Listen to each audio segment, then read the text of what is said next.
അമ്മേ പരിശുദ്ധയമ്മേ, അമ്മേ പരിശുദ്ധ അമ്മേ, ദൈവമാതാവേ, ദൈവമാതാവേ, കൃപാസനത്തിലൂടെ ഞങ്ങൾക്കും ഞങ്ങളുടെ ദേശത്തിനും അമ്മ മാധ്യസ്ഥം തേടിത്തന്ന എല്ലാ അനുഗ്രഹങ്ങൾക്കും ഞങ്ങളിപ്പോൾ ഹൃദയം നിറഞ്ഞ നന്ദി പറയുന്നു.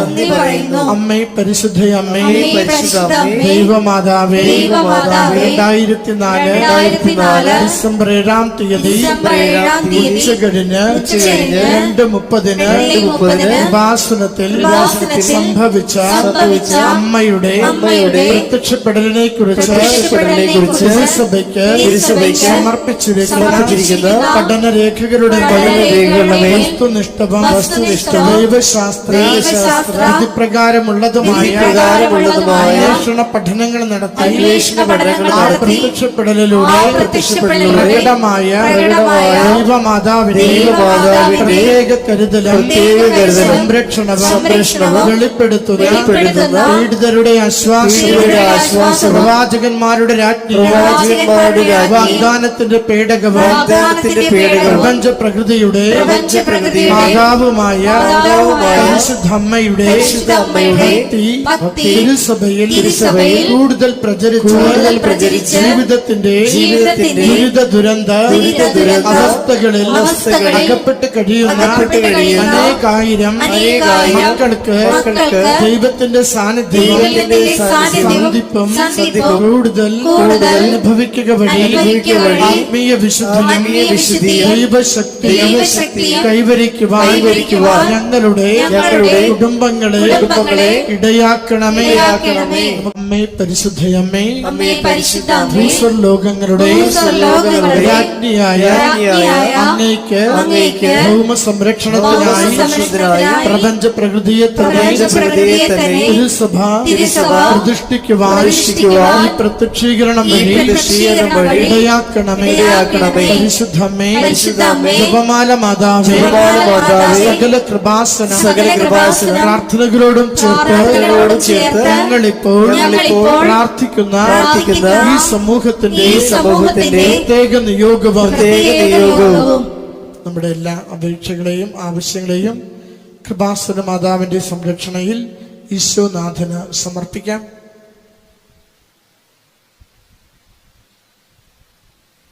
അമ്മയുടെ പ്രത്യക്ഷീകരണത്തിന്റെ ഈ അനുഗ്രഹവേളയിൽ ഞങ്ങൾക്ക് സാധിച്ചു തരുവാൻ കനിയണമേ. ആമേൻ. എൻ്റെ പ്രിയപ്പെട്ടവരെ, ഇന്ന് തിങ്കളാഴ്ചയാണ്. കർത്താവ് നിങ്ങളെ ആശീർവദിക്കട്ടെ.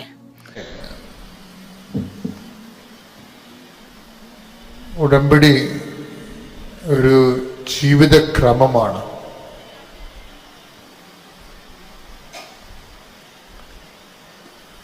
പലപ്പോഴും ഉടമ്പടിയുടെ ഓരോ ദിവസങ്ങളും ഈ സാക്ഷ്യത്തിൻ്റെ അൾത്താരയിൽ നിൽക്കുമ്പോൾ നമ്മളെ വല്ലാത്ത രീതിയിൽ സംഭ്രമിപ്പിക്കും. കാര്യം നാനാജാതി മതസ്ഥര് ഒരു ഷോർട്ട് ടൈമിൽ വെറും വളരെ ചുരുങ്ങിയ 4 മണിക്കൂറല്ലേ നിങ്ങൾ ഉടമ്പടി കാര്യങ്ങൾ ദൈവകാര്യം കേൾക്കാൻ വേണ്ടി ചെലവഴിക്കുന്നുള്ളൂ.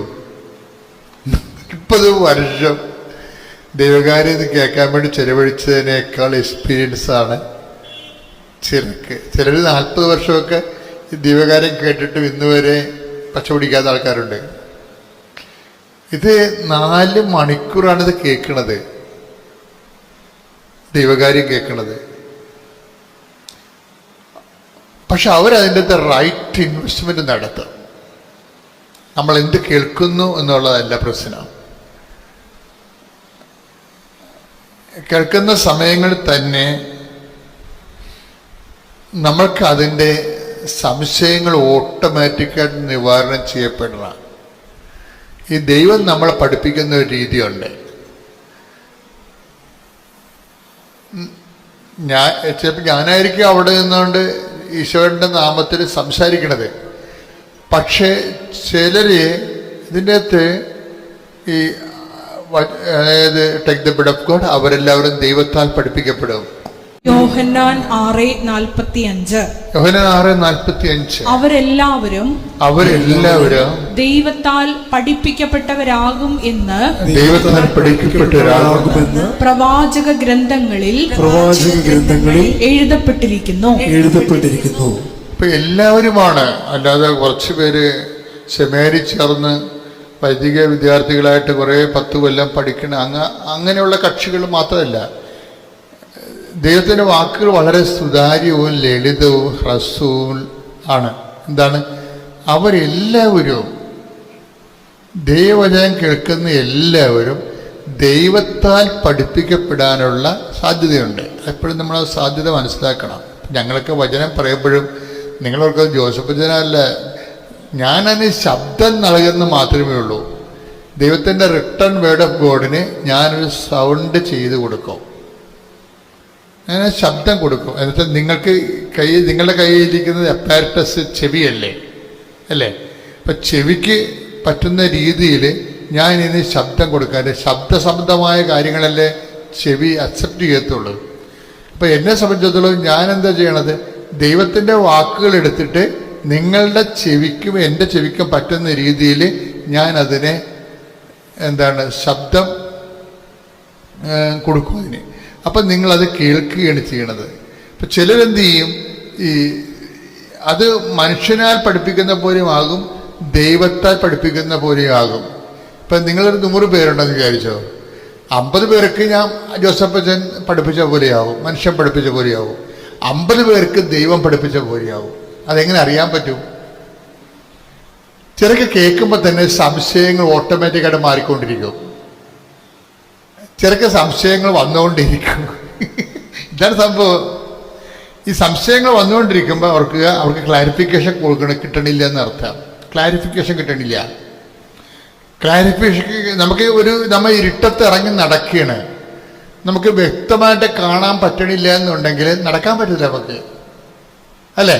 നമുക്ക് ഇരുട്ടത്ത് നടക്കണം, അത് പവർ കട്ടാണെന്ന് വിചാരിച്ചോ, നമുക്ക് വ്യക്തമായിട്ട് കാണാൻ പറ്റണില്ലെങ്കിൽ നമുക്ക് നടക്കാൻ പറ്റത്തില്ല.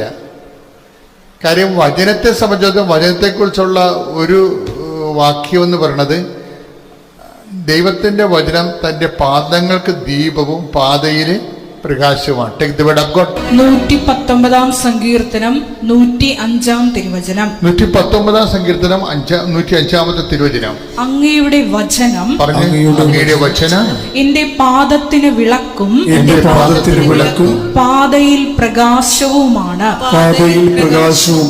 അപ്പൊ ഓരോ വചനത്തിൻ്റെയും അതിൻ്റെ മിഷൻ എന്താണ്? ദൗത്യം. വചനത്തിൻ്റെ ദൗത്യം എന്താണ്? ഓരോ വചനവും അങ്ങയുടെ വചനം എൻ്റെ പാദത്തിന് വിളക്കും, എന്താണ്? പാതയിലെ പ്രകാശവുമാണ്. എന്നുവെച്ചാൽ ഞാൻ നടക്കേണ്ട വഴി നിന്റെ മുഖത്ത് നോക്കി ഞാൻ ഉപദേശിക്കുമെന്ന് പറഞ്ഞ വചനത്തിന്റെ കൂടെയാണ് ഇത് പോണത്. Take the word of God. ഞാൻ നടക്കേണ്ട വഴി. 32 സങ്കീർത്തനം 8 തിരുവചനം. സങ്കീർത്തനം 32:8. ഞാൻ നിന്നെ ഉപദേശിക്കാം, നീ നടക്കേണ്ട വഴി കാണിച്ചു തരാം. ഞാൻ നിന്റെ മേൽ ദൃഷ്ടി ഉറപ്പിച്ച് നിന്നെ ഉപദേശിക്കാം. ഇപ്പൊ എല്ലാ ഈച്ച് ആൻഡ് എവരി ഡിസിഷന്, തീരുമാനങ്ങൾക്കെല്ലാം കറസ്പോണ്ടിങ് ലൈറ്റ് ഓഫ് വേർഡ് ഉണ്ട്. പ്രകാശത്തിന്റെ വചനങ്ങളുണ്ട്. Light of the world, light of the word, പ്രകാശത്തിൻ്റെ വചനം. അതായത് ഓരോ വിഷയത്തിനും അതിനാവശ്യമായ ലൈറ്റ് കിട്ടണമെന്നുണ്ടെങ്കിൽ അതിൻ്റെ ആവശ്യമായ വചനം നമ്മൾ അറിഞ്ഞിരിക്കണം. ഉടമ്പടിയിലെ ഒരു പ്രധാനപ്പെട്ട എക്സസൈസ് എന്താണ്? അരമണിക്കൂർ വചനം വായിക്കുക. പിന്നെന്താണ്? ഉടമ്പടി ധ്യാനം എല്ലാ ദിവസവും കൂടുക. ഇപ്പം അഡീഷണൽ വെച്ചിരിക്കണത് എന്താണ്? Daily bread. അല്ലാതെ ഉടമ്പടിയുടെ പരിസരങ്ങളെ എല്ലാം അറിയണമെന്നുണ്ടെങ്കിൽ, ഉടമ്പടി ആക്ടിവേറ്റ് ചെയ്യുന്ന പ്രിൻസിപ്പിൾസ് അറിയണമെന്നുണ്ടെങ്കിൽ ഉടമ്പടി വിഹിതമായ വചനങ്ങൾ അറിയണം നമ്മൾ. ഉടമ്പടി വിഹിതമായ വചനങ്ങളാണ് ഉടമ്പടി ജീവിതത്തിൻ്റെ വെളിച്ചമായിട്ട് വരണത്. നമ്മുടെ ഉടമ്പടി ജീവിത പാതയിൽ വെളിച്ചമായിട്ട് വരുന്നത് ഉടമ്പടി വിഹിതമായ വചനങ്ങളാണ്. അതുകൊണ്ടാണ് അരമണിക്കൂർ വചനം വായിക്കണമെന്ന് പറയുമ്പോൾ ഉടമ്പടി വചനമാണ് നമ്മൾ വായിക്കേണ്ടത്. കഴിഞ്ഞ ദിവസങ്ങളിൽ ഇവിടെ ഒരു കുഞ്ഞൊരു സാക്ഷ്യം പറഞ്ഞു. ഒരു കോതമംഗലത്ത് ഒരു കൊച്ചുകൂട്ട, എൻ്റെ പേര് ഞാൻ പറഞ്ഞേ. അവൻ സാക്ഷ്യം പറഞ്ഞ അവന് ബൈബിൾ അവരുടെ ജില്ലയിൽ ബൈബിൾ ജിസ്മോൻ്റെ സാക്ഷ്യം എന്ന് വെച്ച് കഴിഞ്ഞാൽ അവന് ബൈബിൾ ക്വിസാണ്. അവൻ എന്താ ചെയ്യണത്? അവൻ രാവിലെ എഴുന്നേറ്റിട്ട് ഡെയിലി ബ്രെഡ് കേൾക്കും, എന്നിട്ട് അതിൽ പറയുന്ന വചനങ്ങളെല്ലാം കുറിച്ച് വെക്കും. അത് മാത്രമാണ് അവൻ പഠിച്ചിരിക്കുന്നത്. 2 മാസത്തെ വചനങ്ങൾ ഗൃഹപാഠമായിട്ട് പഠിച്ചു. 102 വചനങ്ങൾ പഠിച്ചു. 302 വചനങ്ങൾ അവൻ പഠിച്ചു. അപ്പോൾ ഭയങ്കര സീരിയസ് ആയിട്ട് എടുക്കുന്ന ആൾക്കാരുണ്ട്. നിങ്ങൾക്ക് പലപ്പോഴും സംഭവിക്കുന്നത്, എനിക്ക് പലപ്പോഴും തോന്നിയിട്ടുള്ളത്, ഉടമ്പടി വളരെ ദൈവികമായ ഒരു സംവിധാനമാണ്. കാര്യം അത് എന്നെ ഞെട്ടിക്കണമെന്ന് പറഞ്ഞത്, ഞാനിപ്പോൾ അച്ഛനായിട്ട് 40 ഈ ശുശ്രൂഷ തുടങ്ങിയിട്ട് 10-39 കൊല്ലം ആയി, അപ്പം കഴിഞ്ഞു. പക്ഷേ ഇങ്ങനെ ജനങ്ങളെ അനുദിനം ഒരുമിച്ച് കൂട്ടുകയും നാനാജാതി മതസ്ഥരെ അവരുടെ വേദന കാലങ്ങളിലെ കർത്താവിൻ്റെ സ്നേഹത്തിലേക്കും പരിപാലനയിലേക്കും വിളിക്കുകയും ചെയ്യുന്ന ശുശ്രൂഷ ഞാൻ എൻ്റെ ജന്മത്തെ കണ്ടിട്ടില്ല. ഞാൻ ചരിത്രം നല്ലവണ്ണം പഠിക്കുന്ന ആളാണ്. ഓരോ ശുശ്രൂഷകളും എന്ന് തുടങ്ങി. ഇപ്പം നിത്യാരാധന ഇന്ന് 13-ാം നൂറ്റാണ്ടിലാണ് നിത്യാരാധന തുടങ്ങിയത്. 13-ാം നൂറ്റാണ്ട് 700 കൊല്ലമേയാണ് നിത്യാരാധന തുടങ്ങിയിട്ട്. കുരിശിൻ്റെ വഴി സഭയിലെ ശുശ്രൂഷയാണ്. അതിൻ്റെ തുടങ്ങിയിട്ട് 800 കൊല്ലമായി. 12-ാം നൂറ്റാണ്ടിൽ തുടങ്ങിയതാണ്. ജപമാല 16-ാം നൂറ്റാണ്ടിൽ തുടങ്ങിയതാണ്. പക്ഷെ ഇതെല്ലാം അനുവർത്തിക്കുന്നത് ആരാണ്? Those who are മെന്റ്. അത് ആരാണ് ഇതോടെ മെന്റ്? കാത്തലിക്സ് ആണ് ശരിക്കും പറഞ്ഞത്. പക്ഷെ ഉടമ്പടി കാലം വന്നപ്പോഴാണ് ക്രിസ്ത്യൻസിന് മൊത്തം CSI, പെന്തക്കോസ്ത്, മാർത്തോമ, ഓർത്തഡോക്സ്, യാക്കോബ, കത്തോലിക്ക, ഇനി നോൺ ക്രിസ്ത്യൻസ് എല്ലാവർക്കും കൂടി ഒരുമിച്ച് കൂടാനും കണ്ണീരിൻ്റെ കാലത്ത് ദൈവത്തിൻ്റെ ആശ്വാസം പ്രാപിക്കാനുള്ള സംവിധാനമായിട്ട് ദൈവം തന്നാണ് ഉടമ്പടി. അതിപ്പോഴേ നമ്മൾ 16-ലാണ് ഇത് ആക്ടിവേറ്റ് ആകണത്. 16 തൊട്ട് ഇങ്ങോട്ട് 8 കൊല്ലത്തെ വളർച്ചയിൽ എന്തൊരു വളർച്ചയാണ് ജനങ്ങൾ, എന്തൊരു ദൈവാനുഭവമാണ് ജനതകൾ പ്രാപിച്ചത്. മത്തായി 4:16 അന്ധകാരത്തിൽ സ്ഥിതി ചെയ്തിരുന്ന ജനങ്ങൾ വലിയ പ്രകാശം കണ്ടു. മരണത്തിന്റെ മേഖലയിലും നിഴലിലും വസിച്ചിരുന്നവർക്കായി ഒരു ദീപ്തി ഉദയം ചെയ്തു. അത് ഈശോനെ കുറിച്ചാണ് അത് പറയണത്. പക്ഷെ അതിന്റെ ഫലപ്രാപ്തി ഈശോന്റെ കാലത്ത് പോലും അതേസമയം തന്നെ വിജാതിയരും യഹൂദരുമൊക്കെ ഈശോയെ സ്വീകരിക്കുന്നതിന് ഭയങ്കരമായ തടസ്സങ്ങളുണ്ടായിരുന്നു. സഭയിൽ വിവാദങ്ങളായ പഠനങ്ങളൊക്കെ ഉണ്ടായത് അതുകൊണ്ടാണ്. ചില യഹൂദന്മാരായിട്ടുള്ള ആൾക്കാർ ക്രിസ്ത്യാനിലേക്ക് വന്നപ്പോൾ ഈ ക്രിസ്ത്യാനിസായിട്ടുള്ള പത്തോസിനെപ്പോഴുള്ളവർ പറഞ്ഞു, നിങ്ങൾ ആദ്യം ഈ വിജാതിയരായിട്ടുള്ള ആൾക്കാർ ക്രിസ്ത്യാനിലേക്ക് വന്നപ്പോൾ പത്രോസ് ആദ്യം പറഞ്ഞു, നിങ്ങൾ ആദ്യം യഹൂദരാകണം, പിന്നെ നിങ്ങളെ സർക്കംസിഷനൊക്കെ ചെയ്യണം, ഛേദനാചാരം ചെയ്യണം, എന്നിട്ട് ക്രിസ്ത്യനായിട്ട് ബാപ്റ്റിസ്റ്റ് ചെയ്യാൻ പറ്റത്തുള്ളൂ എന്നൊക്കെ സങ്കീർണങ്ങളായ പഠനങ്ങളൊക്കെ വന്നു. അതിനോട് ബന്ധപ്പെട്ട് ഇതുപോലെ കാഴ്ചപ്പാടുകളുടെ വിഷയമങ്ങൾ കാരണം ഒത്തിരി ആര്യനിസം അങ്ങനെയൊക്കെ കുറേ അധികം പാഷാണ്ഡതകളും സിസ്റ്റമകളൊക്കെ സഭയിലുണ്ടായി. പിന്നെ സഭയുടെ കുറേ പണി തന്നെ ഇതിന് മറുപടി പറഞ്ഞ് നടക്കുന്നതായിരുന്നു. കുറേ നൂറ്റാണ്ടുകൾ തന്നെ അങ്ങനെ പോയിട്ടുണ്ട്. പക്ഷെ ഉടമ്പടിയെ സംബന്ധിച്ചിടത്തോളം അങ്ങനെ ഒരു വിവാദമില്ല. എന്താണ്? സിമ്പിളാണ്, എല്ലാവർക്കും സിമ്പിളാണ്. ഫസ്റ്റ് ഫ്രഷ് കമേഴ്സിന് വരെ എന്താണ്, വേറെ ഒന്നുമില്ല, അവൻ പറയണ പോലെ ചെയ്യുക, അത്രയേ ഉള്ളൂ. വീഞ്ഞില്ല, വെള്ളമില്ല, ജോലിയില്ല, ജീവിതമില്ല എന്നൊക്കെ പറയുമ്പോൾ ആർക്ക് വേണമെങ്കിലും ജീവിതം തിരിച്ചു പിടിക്കാം. എത്ര സാമ്പത്തികമായ ബാധ്യതകൾ കിടന്നവരും രോഗമൂർച്ഛയിൽ കിടക്കുന്നവർക്കും ആരോഗ്യത്തേക്ക് തിരിച്ചു വരാം. സിമ്പിളായിട്ടൊരു കാര്യം ചെയ്താൽ മതി. എന്താണ്? സുവിശേഷവിഹിതമായി ജീവിതം പുനഃക്രമീകരിക്കണം. നിങ്ങൾ നിങ്ങളുടെ മതത്തിൽ തുടരുകയോ അല്ലെങ്കിൽ നിങ്ങളുടെ സംസ്കാരം തുടരുകയോ അതൊന്നും ഉടമ്പടി അവിടെ വന്ന് ആരെയും ഡിസ്റ്റർബ് ചെയ്യത്തില്ല. നിങ്ങളോട് എന്താ പറയണത്? നിങ്ങൾ ക്രിസ്തുവിൻ്റെ ഈ ഉടമ്പടിയിലാണ് നിങ്ങൾ ആശ്രയിക്കുന്നുണ്ടെങ്കിൽ അതിൻ്റെ അവലംബം എന്ന് പറയുന്നത് ക്രിസ്തുവിൻ്റെ വചനങ്ങളാണ്. അത്രേ ഉള്ളൂ, സിമ്പിളാണ്. ഉടമ്പടിയിലാണ് നിങ്ങൾ ആശ്രയിക്കണമെന്നുണ്ടെങ്കിൽ അതിൻ്റെ അവലംബങ്ങൾ ക്രിസ്തുവിൻ്റെ വചനങ്ങളാണ്. അത് അനുസരിച്ച് ചെയ്യുമ്പോൾ പിന്നെ എല്ലാം ദൈവത്തിൻ്റെ വാഗ്ദാന പ്രകാരമാണ് നടക്കുന്നത്, അല്ലാതെ സഭയുടെ പഠനങ്ങൾ അനുസരിച്ചല്ല.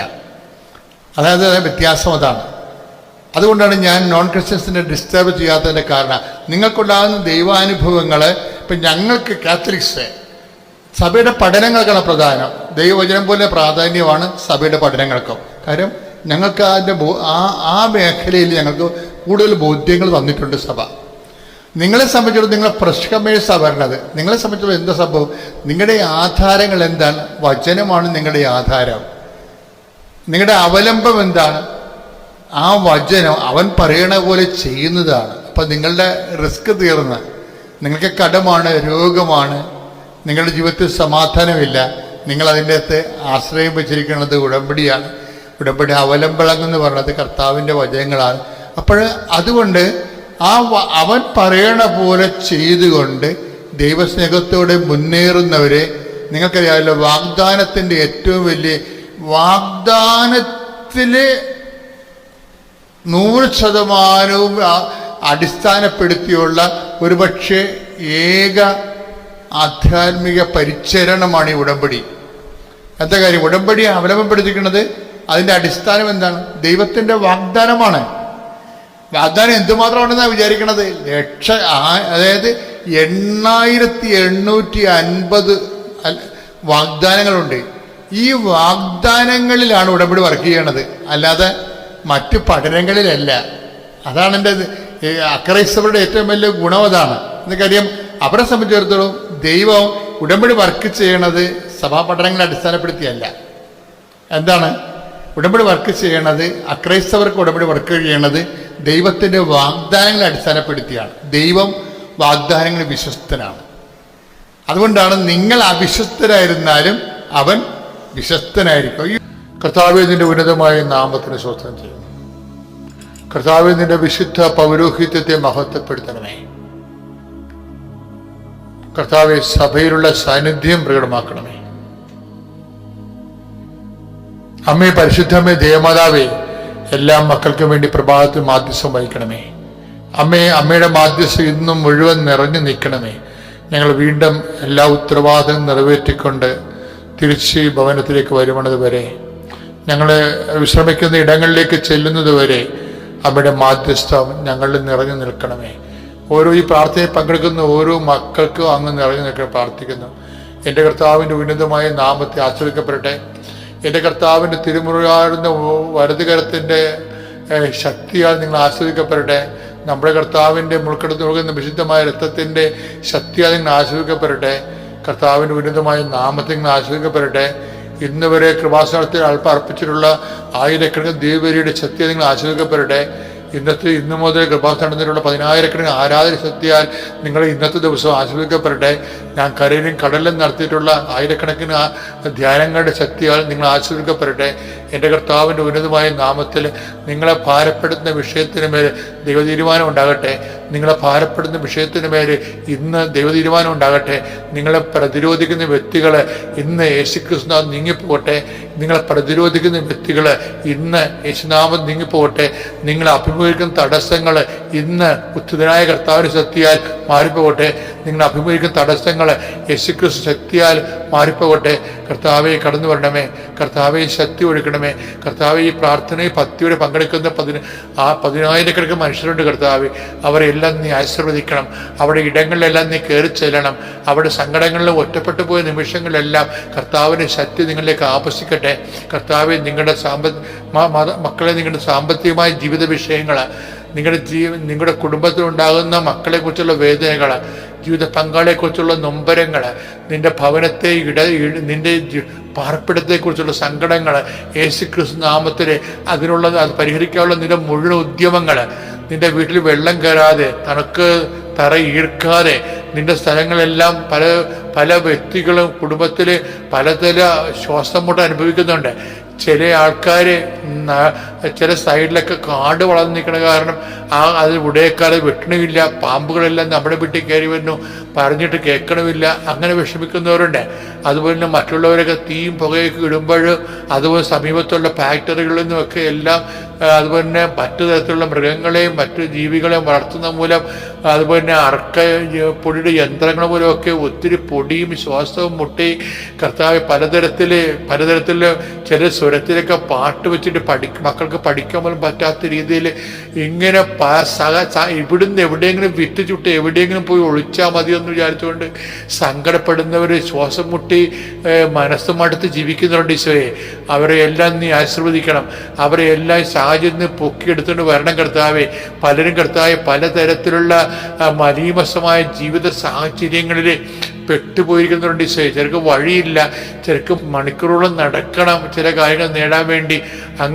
അങ്ങനെയുള്ള ജീവിത സാഹചര്യങ്ങളിൽ ദുരിതം അനുഭവിക്കുന്നുണ്ട് ഈശോയെ. ചിലർ മലമുകളിൽ താമസിക്കുന്നു, ചിലർ കടലറ്റത്ത് താമസിക്കുന്നു, അത് ക്ഷോഭകാലങ്ങളിൽ എല്ലാം എപ്പോഴും വിറങ്ങലിച്ച് ജീവിക്കുന്നു. ചിലർ ജോലി കാരണം ആ ജോലി ഇനി ചെയ്ത് മുന്നോട്ട് പോകാൻ പറ്റാത്ത അവസ്ഥ വരുന്നു, പക്ഷെ അത് ജീവിക്കാൻ മാർഗമില്ലാതെ വരുന്നു. കർത്താവ് ഓരോരോ ദുരിതങ്ങൾ അനുഭവിക്കുന്നവരെല്ലാം ഒന്ന് കുറച്ച് 1-4 അനുസരിച്ചുകൊണ്ട് എല്ലാ തരത്തിലും ദുരിതം അനുഭവിക്കുന്നവരെ സഹായിക്കാൻ പറഞ്ഞ ദൈവത്തിൻ്റെ സഹായഹസ്തം നിങ്ങളെ ആവശ്യിക്കട്ടെ എന്ന് പ്രാർത്ഥിക്കുന്നു. മക്കളെക്കുറിച്ച് വേവലാതി കൊള്ളുന്നവർ പഠിക്കണത് തലക്കയറുന്നില്ല, പഠിക്കുന്ന പരീക്ഷ കിട്ടുന്നില്ല, ക്ലാസ്സിൽ എപ്പോഴും ആക്ഷേപപാത്രമാകുന്നു, ക്ലാസ്സിൽ എപ്പോഴും മാർക്ക് കുറഞ്ഞു പോകുന്നു, ഇനി ആ സ്കൂളിൽ പഠിക്കണില്ല, അവിടെ പോകുന്നില്ല എന്നൊക്കെ പറഞ്ഞുകൊണ്ട് മാസങ്ങളായിട്ട് ഡിപ്രഷൻ അടിച്ച് പഠനം മുടക്കിയിരിക്കുന്ന മക്കളെ കർത്താവ് നീ ആശീർവദിക്കാൻ പ്രാർത്ഥിക്കുന്നു. കർത്താവ് തമ്മിൽ പറഞ്ഞ വഴക്ക് ഒരിക്കലും ശ്രമിക്കാൻ പറ്റുന്നില്ല. ഇനി വഴക്കൊന്നും വേണ്ട, ഒരുമിച്ച് സ്വയമിച്ച് പോകാം, സഹിച്ചു പോകാമെന്നൊക്കെ പറഞ്ഞാലും സഹിക്കാൻ പറ്റാത്ത രീതിയിൽ എപ്പോഴും വിഷയങ്ങൾ ഉണ്ടാകുന്ന പൊട്ടിത്തെറിക്കുന്ന കുടുംബങ്ങളിൽ കർത്താവ് നീ കയറി ചൊല്ലുന്ന പ്രാർത്ഥിക്കുന്നു. എൻ്റെ കർത്താവിൻ്റെ മുന്നിൽ വർഷങ്ങളായി പലതരത്തിലുള്ള സന്ധിപ്പ് കിട്ടാത്ത പ്രായമായവരെ കാണിക്കുന്നുണ്ട്. അവർ കർത്താവ് വിവിധ പല സ്ഥലങ്ങളിൽ മാനസിക രോഗ ആശുപത്രികളിലും അതുപോലെ മനോരോഗ ആശുപത്രിയിലും കിടപ്പ് രോഗികളായിട്ടുള്ളവർ കർത്താവ് പല രോഗങ്ങളെക്കുറിച്ച് കർത്താവ് രാത്രി എങ്ങനെ കഴിച്ചുകൂട്ടും, ഇന്ന് ആ രാത്രി രോഗം വരല്ലേ എന്നൊക്കെ ഓർത്തുകൊണ്ട് വേവലാതിക്കൊണ്ട് കണ്ണീരോടെ പ്രാർത്ഥിക്കുന്ന മക്കളെ നീ സന്ധിക്കണമേ. എൻ്റെ കർത്താവിൻ്റെ ഉന്നതമായ നാമത്തിൽ സഭയുടെ അധികാരത്തെക്കുറിച്ചിൻ്റെ അടയാളം ദൈവശക്തിയാൽ ഈ നിമിഷം ദൈവത്തിൻ്റെ കാറ്റ് നിങ്ങളിലേക്ക് ആവശ്യിക്കട്ടെ.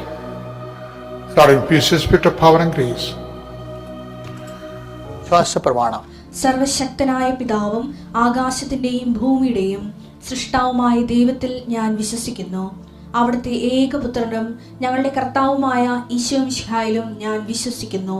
ഈ പുത്രൻ പരിശുദ്ധാത്മാവിനാൽ ഗർഭസ്ഥനായി കന്യകാമറിയത്തിൽ നിന്ന് പിറന്ന് പൊന്തിയോസ് പീലാത്തോസിന്റെ കാലത്ത് പീഡകൾ സഹിച്ച് കുരിശിൽ തറയ്ക്കപ്പെട്ട് മരിച്ച് അടക്കപ്പെട്ട് പാതാളങ്ങളിൽ ഇറങ്ങി മരിച്ചവരുടെ ഇടയിൽ നിന്ന് 3-ാം നാൾ ഉയർത്ത് സ്വർഗത്തിലേക്ക് എഴുന്നള്ളി സർവശക്തിയുള്ള പിതാവായ ദൈവത്തിന്റെ വലതുഭാഗത്തിരിക്കുന്നു. അവിടെ നിന്ന് ജീവിക്കുന്നവരെയും മരിച്ചവരെയും വിധിക്കുവാൻ വരുമെന്നും ഞാൻ വിശ്വസിക്കുന്നു. പരിശുദ്ധാത്മാവിലും ഞാൻ വിശ്വസിക്കുന്നു. വിശുദ്ധ കത്തോലിക്കാ സഭയിലും പുണ്യവാന്മാരുടെ ഐക്യത്തിലും പാപങ്ങളുടെ മോചനത്തിലും ശരീരത്തിന്റെ ഉയർപ്പിലും നിത്യമായ ജീവിതത്തിലും ഞാൻ വിശ്വസിക്കുന്നു. ആമേൻ. സ്വർഗ്ഗസ്ഥനായ ഞങ്ങളുടെ പിതാവേ, അങ്ങയുടെ നാമം പൂജിതമാകണമേ. അങ്ങയുടെ രാജ്യം വരണമേ. അങ്ങയുടെ തിരുമനസ് സ്വർഗത്തിലെ പോലെ ഭൂമിയിലും ആകണമേ. അന്നു വേണ്ടുന്ന ആഹാരം ഇന്ന് ഞങ്ങൾക്ക് തരണമേ. ഞങ്ങളോട് തെറ്റ് ചെയ്യുന്നവരോട് ഞങ്ങൾ ക്ഷമിക്കുന്നത് പോലെ ഞങ്ങളുടെ തെറ്റുകൾ ഞങ്ങളോടും ക്ഷമിക്കണമേ. ഞങ്ങളെ പ്രലോഭനത്തിൽ ഉൾപ്പെടുത്തരുതേ, തിന്മയിൽ ഞങ്ങൾ രക്ഷിക്കണമേ. ആമേൻ. നന്മ നിറഞ്ഞ മറിയമേ, സ്വസ്തി. കർത്താവ് അങ്ങയുടെ കൂടെ സ്ത്രീകളിൽ അങ്ങ് അനുഗ്രഹിക്കപ്പെട്ടവളാകുന്നു. അങ്ങയുടെ ഉദരത്തിൻ ഫലമായി ഈശോ അനുഗ്രഹിക്കപ്പെട്ടവനാകുന്നു. പരിശുദ്ധ മറിയമേ, തമ്പുരാന്റെ അമ്മേ, പാപികളായ ഞങ്ങൾക്ക് വേണ്ടി ഇപ്പോഴും ഞങ്ങളുടെ മരണസമയത്തും തമ്പുരാനോട് അപേക്ഷിക്കണമേ. ആമേൻ.